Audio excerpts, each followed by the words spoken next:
Hello बच्चों, मैं हूं अराफत खान और मैं लेकर आया हूं आपके लिए 12th एनसीईआरटी के इंपॉर्टेंट क्वेश्चंस। तो चलिए स्टार्ट करते हैं। तो सबसे पहले एक चीज समझिए, 12th एनसीईआरटी मैथ्स में टोटल 13 चैप्टर्स है। ठीक है, वो 13 चैप्टर्स में से आज हम जो चैप्टर डिस्कस करने वाले हैं वो कौन सा है? Chapter number 9, differential equation. ठीक है, अब देखो चैप्टर आगे पीछे हो रहे हैं उससे कोई मैटर नहीं होता। ठीक है, बट एक बात तो है कि आपको सारे चैप्टर्स के इंपॉर्टेंट क्वेश्चंस करने हैं बुक के, एनसीईआरटी के। ठीक है, अब जो इंपॉर्टेंट की मैं बात कर रहा हूं तो वो इंपॉर्टेंट देखो वेरी करेगा। तो एक चीज समझ लो, हमारे पास जो स्टूडेंट है वो कितने टाइप के। एक कैटेगरी हमारे पास ऐसी है, ऐसे बच्चों की जिन्होंने अभी तक कुछ अच्छा खासा पढ़ा नहीं है, जो अभी अभी स्टार्ट करे हैं न्यू ईयर आने पर। ठीक है, दूसरी कैटेगरी ऐसी है जो पहले से पढ़ते हुए आ रहे हैं। तो जो कैटेगरी ऐसी है जो अभी अभी पढ़ना स्टार्ट कर रहे हैं उनके लिए ये वीडियो बहुत ज्यादा बेनिफिशियल है कि कम से कम भाई आप इतना तो करके चले जाओ एग्जाम में। ठीक है, कि बुक के सॉल्व एग्जाम्पल, एक्सरसाइज और मिसलिनियस के आप इतने कर लो, काफी हो जाएगा। दूसरी कैटेगरी जो है, जो पहले से थोड़ा कुछ कुछ कर रहे थे, उन लोगों ने सिर्फ इस पे नहीं अटके रहना है। उन लोगों को इसके अलावा जो बचे हैं क्वेश्चन बुक के वो भी करना है, एग्जाम्पलर भी लगाना है, सैंपल पेपर भी करना है। ठीक है, तो उनकी जो रिस्पॉन्सिबिलिटीज है वो अलग है। ये ज्यादा बेनिफिशियल उन बच्चों के लिए है वीडियो जो एकदम ही अभी स्टार्ट कर रहे हैं। तो आप इतना करके और सैंपल पेपर भी करके चले गए तो आपको काफी अच्छे मार्क्स बोर्ड में आ सकते हैं। ठीक है, तो सबसे पहले हम कौन से चैप्टर से स्टार्ट कर रहे हैं? चैप्टर नंबर 9 है डिफरेंशियल इक्वेशन। एक एक चैप्टर को अच्छे से डिटेल में हम डिस्कस करेंगे कि कौन से चैप्टर से सॉल्व एग्जांपल से, एक्सरसाइज से और मिसलेनियस से इंपॉर्टेंट क्वेश्चन बोर्ड्स में आते रहते हैं। ठीक है, तो देखो सबसे पहले हमने ये जो चैप्टर है इसको 3 कैटेगरी में डिवाइड किया है। पहली कैटेगरी है एग्जाम्पल्स की, फिर है एक्सरसाइज की और फिर है मिसलेनियस एक्सरसाइज की। तो यहाँ पे देखो सबसे पहले हम एग्जाम्पल से स्टार्ट करते हैं।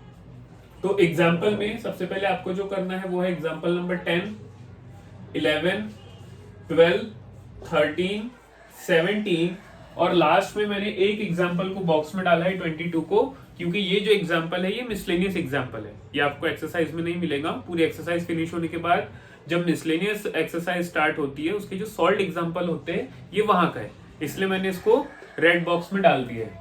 उसके बाद आप आ जाओ एक्सरसाइज पे। तो 9.1 से क्वेश्चन 4 कर लेना और क्वेश्चन 11 कर लेना, ये बहुत इंपॉर्टेंट है, आते रहते हैं। उसके बाद 9.2 देखो, क्वेश्चन 4, क्वेश्चन 6 और क्वेश्चन नंबर 8, इतना तो करना ही है। एक्सरसाइज 9.3 में कौन से क्वेश्चन आते रहते हैं? 4 आता है, 11 आते रहता है और 22 आता रहता है।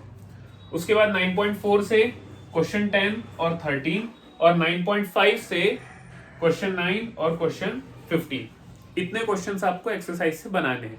ये क्वेश्चन ऐसे हैं सारे जो रिपीट होते रहते हैं क्योंकि काफी अच्छे क्वेश्चन हैं। इनके अलावा तो कर लेना अगर टाइम बचा तो, लेकिन सबसे पहले तो ये करके जाना ही है एग्जाम में। उसके बाद मिसलेनियस एक्सरसाइज पे आ जाए तो क्वेश्चन 8, 9, 10, 11, ये 4 क्वेश्चन मिसलेनियस के ऐसे जो अक्सर रिपीट होते रहते हैं। ठीक है, तो इस चैप्टर में से अगर आप काउंट करो तो 1, 2, 3, 4, 5, 6, 7, 8, 9, 10, 11, 12, 13, 14, 15, 16, 17, 18, 19, 20, 21, 22। पूरे चैप्टर से अगर आप 22 क्वेश्चन भी अच्छे से करके जाते हो तो आपको अच्छे खासे मार्क्स इस चैप्टर में मिल जाएंगे। ठीक है, तो मैंने 2 सीरीज पैरेलल में स्टार्ट कर रखी है। एक तो है मेरी एमसीक्यूज की सीरीज जो मैं एमसीक्यूज सॉल्व करवा रहा हूँ वहां पे, और दूसरी सीरीज है मेरी ये कि चैप्टर वाइज आपको एनसीईआरटी के इंपॉर्टेंट क्वेश्चन में बता दूं, सो दैट अगर आपने अभी तक भी कुछ उतना नहीं किया है तो एमसीक्यूज से आपके एमसीक्यूज वाले जो वीडियोस है उससे आपके एमसीक्यू अच्छे हो जाएंगे और ये जो बुक के क्वेश्चन है इससे आपके क्वेश्चंस अच्छे हो जाएंगे। तो आप अभी भी यहां से भी अगर आप चालू करें तो आप अच्छा खासा स्कोर एग्जाम में कर सकते हैं। ठीक है, तो आज की वीडियो के लिए इतना ही। Thank you so much.